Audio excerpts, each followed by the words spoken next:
প্রিয় শিক্ষার্থীবৃন্দ, আমি এখনকার এই সেশনে তোমাদের সকলকে শুভেচ্ছা এবং স্বাগতম জানাচ্ছি। এখন আমি উপস্থাপনা করতে চলেছি আমাদের এই subject production planning and control, যার বিষয় কোড 27075 এর উপরে সেশন 3, যেখানে 1.প্রথম অধ্যায়ের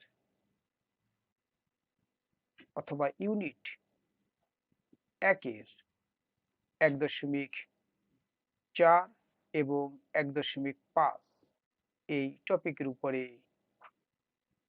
আলোচিত হবে job base and mass production, অর্থাৎ জব প্রোডাকশন, বেস প্রোডাকশন এবং মাস প্রোডাকশনের মধ্যে পার্থক্যটা কোন আঙ্গিকে হতে পারে, কেমন করে হতে পারে এটি, এবং সর্বশেষে আরেকটু আলোচনা করার সুযোগ পাবো, সেটি হচ্ছে describe the scale of production, অর্থাৎ প্রোডাকশন স্কেল বলতে কি বোঝায় সেটি, এবং এটি আসলে কেমন করে নিরূপিত হতে পারে। তাহলে শিক্ষার্থীবৃন্দ, প্রথমেই আমি তোমাদের চিন্তাটা সেদিকে নিয়ে যেতে চাই যে আমরা যে আলোচনা করছিলাম গত সেশনে উৎপাদন পদ্ধতির উৎপাদন ব্যবস্থার পরিধি এবং কার্যাদি এবং উৎপাদনের বিবেচ্য বিষয়সমূহ, এই সকল আলোচনা থেকে নিশ্চয়ই তোমার একটি ব্যক্তিগত ধারণা তৈরি হয়েছে এখানটায় যে আসলে আমার দেখা মতে অনেক ধরনের উৎপাদন ক্ষেত্র আমাদের চোখে পড়ে, আমরা অবহিত।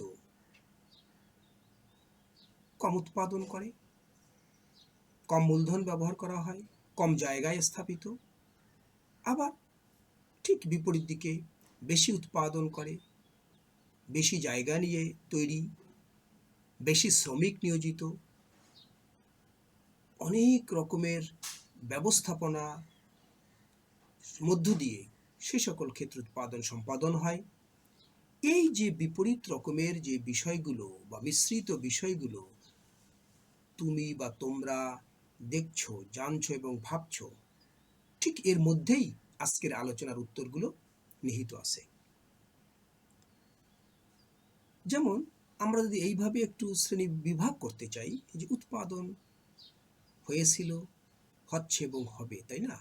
কিন্তু কখনো কখনো এমন দেখা যায় যে অনেক জাতীয় উৎপাদন বা দ্রব্য সামগ্রী কোনো কোনো কারখানা, ইন্ডাস্ট্রিতে উৎপাদন ক্ষেত্রে মাসের পর মাস একই ধরনের উৎপাদন করেই যাচ্ছে তারা, একরকম বিষয়।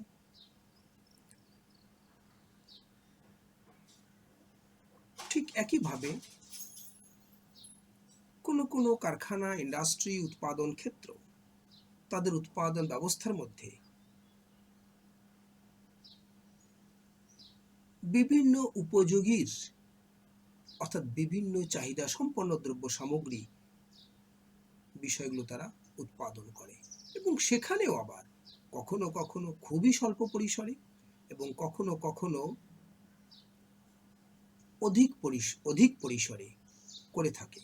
কিন্তু মাঝে মধ্যেই তাদের উৎপাদনের গোটা ধরনগুলোই পরিবর্তিত হয়।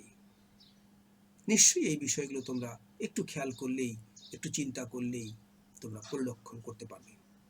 ঠিক এই বিষয়টির উপর ভিত্তি করেই উৎপাদন ব্যবস্থার পদ্ধতির যদি শ্রেণীবিভাগ করা হয়, সেখানে এরকম প্রথমত দুটো শ্রেণী আমাদের সামনে, দুটো ধরন আমাদের সামনে চলে আসে। একটি হচ্ছে অবিরাম উৎপাদন পদ্ধতি,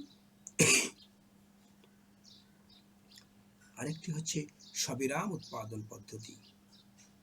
অবিরাম উৎপাদন পদ্ধতি যে সকল উৎপাদন ক্ষেত্রে দীর্ঘদিন ধরে একই রকমের উৎপাদন তারা করে যাচ্ছে, তাদেরকে আমরা ফেলবো হচ্ছে এই গোষ্ঠীভুক্ত, গোত্রভুক্ত।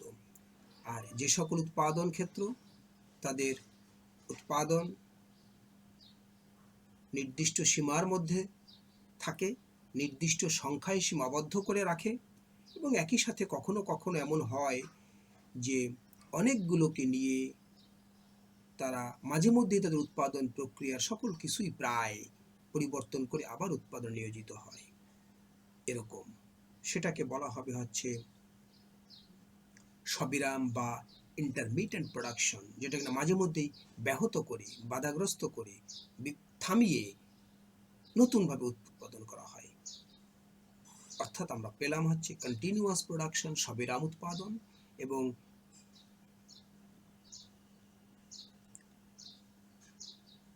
কন্টিনিউয়াস প্রোডাকশন অর্থাৎ অবিরাম উৎপাদন, আর ডিসকন্টিনিউয়াস বা ইন্টারমিটেন্ট প্রোডাকশন মানে সবিরাম, যার মধ্যে মধ্যেই বিরাম ঘটবে, ছেদ ঘটবে, বন্ধ থাকবে, আবার উৎপাদন হবে। তাহলে অবিরাম এবং সবিরাম, অবিরামকে বলা হবে কন্টিনিউয়াস, অবিরত উৎপাদন হতেই থাকবে। সবিরাম মধ্যে মধ্যে থামিয়ে নতুনভাবে নতুন উৎপাদন শুরু করা হবে, সেটাকে বলা হবে হচ্ছে ইন্টারমিটেন্ট বা ডিসকন্টিনিউয়াস প্রোডাকশন। প্রিয় শিক্ষার্থীবৃন্দ, এই যে কন্টিনিউয়াস প্রোডাকশনের মধ্যে যদি আমরা যাই, তখন সেখানে আমরা দেখব উৎপাদনের পরিমাণ অনেক বেশি থাকে, এবং স্বাভাবিকভাবেই এক ধরনের একটি দ্রব্য সামগ্রী বা একটি চাহিদা তারা উৎপাদন করতে সচেষ্ট থাকে। সেটি হতে পারে এইভাবে নামকরণ করে যে মাস প্রোডাকশন, অর্থাৎ সংখ্যায় অনেক, তাহলে আমরা খুব সহজে বুঝতে পারবো। আবার হতে পারে প্রসেস প্রোডাকশন, অর্থাৎ কোনো একটি নির্দিষ্ট প্রক্রিয়া দীর্ঘদিন ধরে তারা পরিচালনা করছে। এইভাবে আমরা এই কন্টিনিউয়াস প্রোডাকশনকে দুইভাবে ভাগ করতে পারি, সেটা হচ্ছে মাস প্রোডাকশন এবং প্রসেস প্রোডাকশন। ঠিক যদি ইন্টারমিটেন্ট প্রোডাকশনের ক্ষেত্রে চলে আসি, সেখানে আমরা বলতে পারি যে নির্দিষ্ট একটি চাহিদা বা উপযোগীর আলোকে যখন দ্রব্য সামগ্রী সার্ভিসকে উৎপাদন করা হয়, তখন আমরা বলবো জব টাইপের প্রোডাকশন, অর্থাৎ কি চাওয়া হয়েছিল ঠিক সেটাই আমরা তৈরি করে দিলাম অল্প সংখ্যায়, একটি হতে পারে, একাধিকও হতে পারে, সেটা হবে জব প্রোডাকশন। এবং একই সঙ্গে এই জব প্রোডাকশনকে যদি আরেকটু বৃহৎ আকারে ভাবি, তখনই আমরা এই নামে নামকরণ করতে পারবো, সেটা হচ্ছে ব্যাস প্রোডাকশন, অর্থাৎ অনেকগুলো দ্রব্য একটি নির্দিষ্ট প্রক্রিয়া একই ধরনের মেশিনপত্র ব্যবহার করে, একই ধরনের স্কিল, টেকনিক, টেকনিশিয়ান ব্যবহার করে, একই ধরনের কাঁচামাল, উপকরণ ব্যবহার করে তৈরি করা হলো কিছুদিনের জন্যই। ঠিক তারপরে আবার এই প্রসেসের মধ্যে যত কিছুর প্রয়োজন তার অনেকগুলোই, সবগুলোকেই বা একটি দুইটিকে পরিবর্তন করে আবার কিছুদিনের জন্য আরেক ধরনের উপযোগী দ্রব্য সামগ্রী তৈরি করা হলো, তখন সেটাকে বলা হবে হচ্ছে ব্যাচ টাইপ প্রোডাকশন বা ব্যাচ প্রোডাকশন। প্রিয় শিক্ষার্থীবৃন্দ, আশা করি তোমরা বুঝতে পারছো যে উৎপাদনকে যদি এখন আমরা শ্রেণীবদ্ধ করতে চেষ্টা করব, তখনই আমরা এই বিষয়গুলো আমাদের উপলব্ধিতে চলে আসবে, এবং বাস্তবিক অর্থে এভাবেই হয়।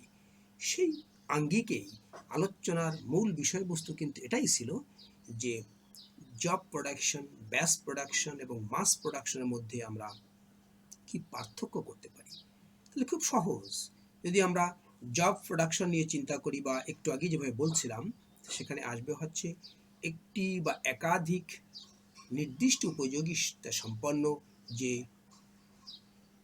প্রোডাকশন সিস্টেম, সেটাকে আমরা বলবো হচ্ছে জব প্রোডাকশন। তার জন্য ঠিক নির্দিষ্ট ধরনের কাঁচামাল ব্যবহার করা হবে, নির্দিষ্ট ধরনের চাহিদা থাকবে, নির্দিষ্ট ধরনের মেশিন ব্যবহার করা হবে, এবং নির্দিষ্ট সময়ে সেটি শেষ হবে। এটা হবে জব প্রোডাকশন। কিন্তু এই নির্দিষ্ট এগুলি অন্য ক্ষেত্রে হয় না, নিশ্চয়ই হয়, কিন্তু পার্থক্যটা কোন জায়গায় হবে যদি আমরা তৈরি করার চেষ্টা করি ব্যাচ প্রোডাকশনের ক্ষেত্রে? তাহলে হবে হচ্ছে চাহিদা আছে, উপকরণ, শ্রম, মেশিন সব আমরা ব্যবহার করব, নিয়োজিত করব ইনপুটে, কিন্তু সেটি নির্ধারিত অনেকগুলো উৎপাদনের জন্য, বেশ খানিকটা সময়ের জন্য, তখনই সেটা হয়ে যাবে জব থেকে রূপান্তরিত হয়ে ব্যাস টাইপের, তখন আমরা সেটাকে বলবো হচ্ছে ব্যাস প্রোডাকশন। ঠিক এই ব্যাস প্রোডাকশনের বিষয়টিকে যদি আমরা আরেকটু বৃহৎ আকারে ভাবি, যে একই রকমের উপকরণ, একই ধরনের মেশিন, একই ধরনের প্রসেস, একই ধরনের শ্রম, একই ধরনের ব্যবস্থাপনা ব্যবহার করে বা নিয়োজিত করে দীর্ঘদিন ধরে একই ধরনের উৎপাদন ব্যবস্থা যদি কোনো উৎপাদন প্রক্রিয়ায় চলে, তখন সেটাকে আমরা বলবো হচ্ছে মাস প্রোডাকশন। একটু আগেই যেমন বলতেছিলাম, তাহলে পার্থক্যটা হচ্ছে কিন্তু এই জায়গাটায় যে প্রসেস কত সময়ের জন্য চলতেছে, উপকরণ কখন কখন পরিবর্তন করা হচ্ছে, চাহিদা কেমন থাকতেছে, এবং উৎপাদনের সংখ্যা কেমন, উৎপাদনের ক্ষেত্র কেমনভাবে ব্যবহৃত হচ্ছে উৎপাদনের জন্য, তার উপরে ভিত্তি করেই জব প্রোডাকশনের সঙ্গে ব্যাস প্রোডাকশনের পার্থক্য তৈরি হবে, এবং ব্যাস প্রোডাকশনের সঙ্গে মাস প্রোডাকশনের পার্থক্য আমরা তৈরি করে ফেলতে পারবো।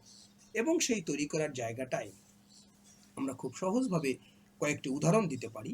যেমন মনে করা যাক, খুব স্বাভাবিকভাবে আমরা যদি জব প্রোডাকশন মনে করি, তাহলে আমি এবং তুমি নির্দিষ্ট একটি পরিবারের থেকে উদাহরণ দেই, তাহলে একটি কট বা খাট তৈরি করতে চাই, দুটো চেয়ার তৈরি করতে চাই, আমার চাহিদা অনুসারে, আমার ডিজাইন অনুসারে, আমার কি পরিমাণ মূল্যের, কি পরিমাণ, কোন ধরনের, কোন মানের আমি কাঁচামাল ব্যবহার করে করতে চাই, আমার একান্ত বিষয়। তুমি বা তোমরা এরকম বা অন্যরা যখন তৈরি করতে চাবে, তখন তাদের চাহিদা, তাদের সামর্থ্য, তাদের শর্ত ভিন্ন রকম হবে। এইগুলোকে আমরা বলতে পারি জব প্রোডাকশন পর্যায়ভুক্ত। ব্যাস প্রোডাকশনের পর্যায়ভুক্ত আমরা বলতে পারি সেইগুলোকে অনেকগুলো উৎপাদন তৈরি করব, ঠিক নির্দিষ্ট চাহিদা সম্পন্ন, নির্দিষ্ট গুণ সম্পন্ন, নির্দিষ্ট ধরনের কাঁচামাল দিয়ে, কিন্তু সেটি দীর্ঘদিন ধরে ব্যবহৃত হবে না, দীর্ঘদিন উৎপাদন ক্ষেত্রকে ব্যবহার করবে না, সাময়িক সময়ের জন্য, তখনই সেটি ব্যাস হয়ে যাবে। কারণ কি, ওর পরেই নতুন উপযোগিতা সম্পন্ন আরেকটি চাহিদা আসবে, এবং সেটা নিশ্চয়ই খানিকটা দীর্ঘদিনের জন্য। এইভাবে যদি আমরা উৎপাদন প্রক্রিয়াগুলোকে বিভাজন করি, তাহলেই কিন্তু জবের সঙ্গে ব্যাসের একটি পার্থক্য আমরা তৈরি করতে পারব। যেমন করে আমরা যদি এখানে উদাহরণ দেওয়ার চেষ্টা করি, মনে করা যাক যে ঔষধ উৎপাদন কারখানায় এক ধরনের ঔষধ তৈরি হচ্ছে, ঠিক খানিক দিন পরেই আর এক ধরনের ঔষধ তৈরি হচ্ছে, তাহলে সেখানে কাঁচামালের যোগান ভিন্ন রকম, স্কিল, টেকনিশিয়ান, মেশিন, ইকুইপমেন্ট ভিন্ন রকম, চাহিদার সংখ্যা ভিন্ন রকম, এবং আউটপুটের যে গুণগত মান, যে উপযোগিতা, সেটাও ভিন্ন রকম। এটা কিন্তু খুব ব্যাস প্রোডাকশনের জন্য দারুণ একটি উদাহরণ। মাস প্রোডাকশনের ক্ষেত্রে তোমরা নিশ্চয়ই চিন্তা করতে পারছো, আমাদের বিদ্যুৎ কারখানায়, রাসায়নিক কারখানায় কি উৎপাদন হয়, যা উৎপাদন হয় তা দীর্ঘদিনের জন্য, এমন এমন উৎপাদন ক্ষেত্র যা শুধু ওই কাজের জন্যই ওটা নিয়োজিত, অন্য আর কোনো কিছুই সেখানে উৎপাদন করা সম্ভব হয় না, উৎপাদন হয় না। ওই ক্ষেত্রটি তৈরি করা হয়েছে ওই জাতীয় দ্রব্যকে, ওই জাতীয় সার্ভিসকে, ওই জাতীয় উপযোগিতাকে সৃষ্টি করার জন্য। তাহলে নিশ্চয়ই তোমরা বুঝতে পেরেছো যে জব প্রোডাকশন, ব্যাস প্রোডাকশন এবং মাস প্রোডাকশনের মধ্যে পার্থক্য কি হতে পারে এবং কেমন করে হবে। উৎপাদনের স্কেল অফ প্রোডাকশন নিয়ে যদি আমরা কথা বলি, তাহলে এখানে যা এতক্ষণ ধরে বলা হচ্ছিল, পূর্বের ক্লাসে বলা হয়েছে, তার আঙ্গিকে আমরা ভাবতে পারি। কেমন করে? এই যে জব প্রোডাকশন কিসের উপরে নির্ভর করে? অনেক কিছুর উপরে, কিন্তু একটি বিষয় থাকে, সেটি হচ্ছে কত সংখ্যক, কত বেশি পরিমাণে না কম পরিমাণে, কোন পরিমাণে উৎপাদন হচ্ছে। এইটার উপরে যখন আমরা উৎপাদন ব্যবস্থাকে, উৎপাদন পদ্ধতিকে আমরা চিন্তা করব, তখন আমরা বলতে পারবো উৎপাদনের আয়তন, উৎপাদনের ভলিউম, উৎপাদনের লট, এবং সেটাকেই অন্য ভাষায় বলা হবে স্কেল অফ প্রোডাকশন। আমরা কিন্তু প্রায় কাউকে কাউকে এই উৎপাদন ক্ষেত্রের সঙ্গে যুক্ত তাদের বলতে শুনি যে লার্জ স্কেলে প্রোডাকশন হচ্ছে, স্মল স্কেলে প্রোডাকশন হচ্ছে। এটা বলতে কি বোঝায় তারা? আসলে এটাই বোঝাতে চায় যে প্রোডাকশনের আয়তন কত। এই আয়তন মানে হচ্ছে সংখ্যায় কত, কত ব্যাপকভাবে, কত বেশি পরিমাণে উৎপাদন করতে হবে, উৎপাদন হচ্ছে, সেটাকেই তারা চিহ্নিত করতে চায়। তাই স্কেল অফ প্রোডাকশন বলতে মূলত আমরা বুঝবো যে কত সংখ্যক পরিমাণে উৎপাদন করা হচ্ছে, তার উপরে ভিত্তি করে দুই ধরনের হতে পারে। একটা হচ্ছে ক্ষুদ্র আয়তন বা স্মল স্কেল প্রোডাকশন এবং লার্জ স্কেল প্রোডাকশন, বৃহৎ আয়তন। কিন্তু এর সঙ্গে অন্যান্য বিষয়গুলো অবশ্যই যুক্ত হবে। খেয়াল করে দেখো, স্মল স্কেল বা লার্জ স্কেলের ক্ষেত্রে চিন্তা করি তাহলে নিশ্চয়ই দুই জায়গায় এই উৎপাদনের যে সকল উৎপাদন পদ্ধতি, উৎপাদন ব্যবস্থার যে সকল উপাদানগুলো থাকবে তা কিন্তু ঠিক ওইভাবেই ব্যবহৃত হবে, বিবেচিত হবে।